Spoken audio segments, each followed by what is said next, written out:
If you've ever decided to start documenting your processes, one of the first questions you probably asked was, where do I even begin? And it's a fair question because when you look at everything your business does, there's a lot you could document. So in this video, I'm going to walk you through 4 filters that we use to figure out exactly which SOP to build first in businesses. And if you are new here, we are Operations Revenue. We build businesses' standard operating procedures, SOPs, and operations manuals in Notion.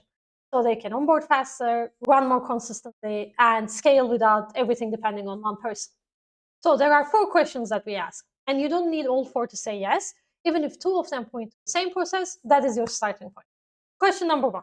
Does this process directly make you money? And we call this the customer journey.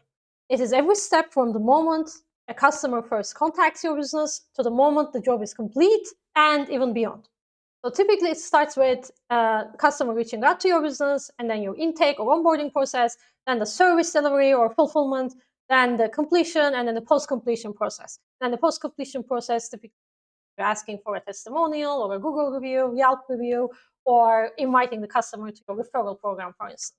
So for a restaurant, as an example, that's from the reservation or walk-in through the order, the preparation, the service, and the payment. For a landscaping company, that is from the inquiry, the first inquiry call, through the estimate, the job, and the final invoice. And if this process in your business is inconsistent, meaning if different people on your team handle it differently every time, it directly affects your bottom line and also your reputation.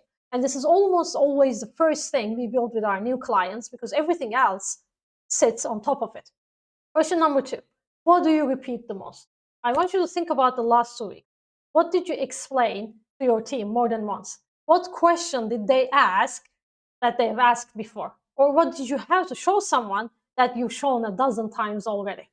That is your highest return SOP, time saving wise. Because every time you document a high frequency process, you're not just saving time once. I'm going to give you an example. A client we worked with had a pizza restaurant. The owner was the only person who knew in the business how to manage a dough. Dough management is a thing apparently, so he knew how to move the dough and when to move it, when it was too cold, when it was ready. And he told us that he'd explained this hundreds of times. Dough management was one of the first SOPs we built for him in his manual. Not because it was the most complex process, but because it was the one that kept pulling him back in the business. Question number 3. What is the most painful when it goes wrong? Every business has a process where a mistake is expensive. Maybe it's a step in your service delivery. Skipped, it means redoing the whole job. Maybe it's how a complaint gets handled in your business. One wrong move and you lose a client completely that you worked hard to get. Maybe it's how your team hands off a job between shifts. So ask yourself, if someone on my team did this process wrong today, what would it cost me? And if the answer involves money or a client or your reputation, that process needs to be documented before it happens again. Question number 4. What is stuck in someone's head? And this might be your head as well as a business owner. And this one is about risk. If one of your team members left tomorrow or went on a vacation or got sick, what would break in your business? What knowledge walks out the door with them? We had a client, for instance, in the signage industry with over 130 people in their team. And we figured out that a lot of their processes lived with specific people. The moment those people aren't available, things stall and they start missing deadlines, and that is person dependency. And the longer that knowledge stays undocumented in your business, the more exposed your business is. So go through these 4 questions and see which process keeps coming up.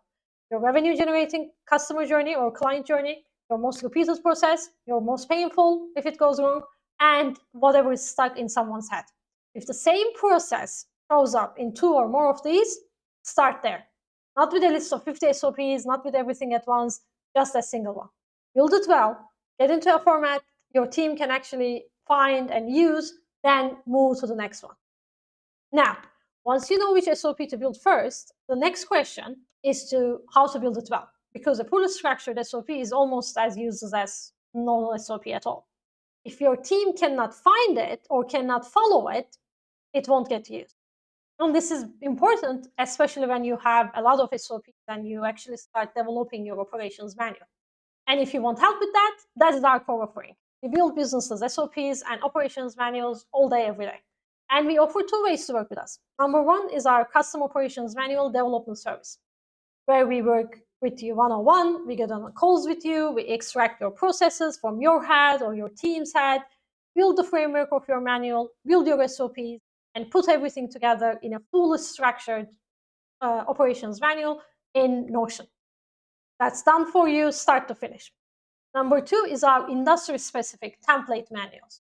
We have 12 pre-built operations manual templates that you can customize for your business.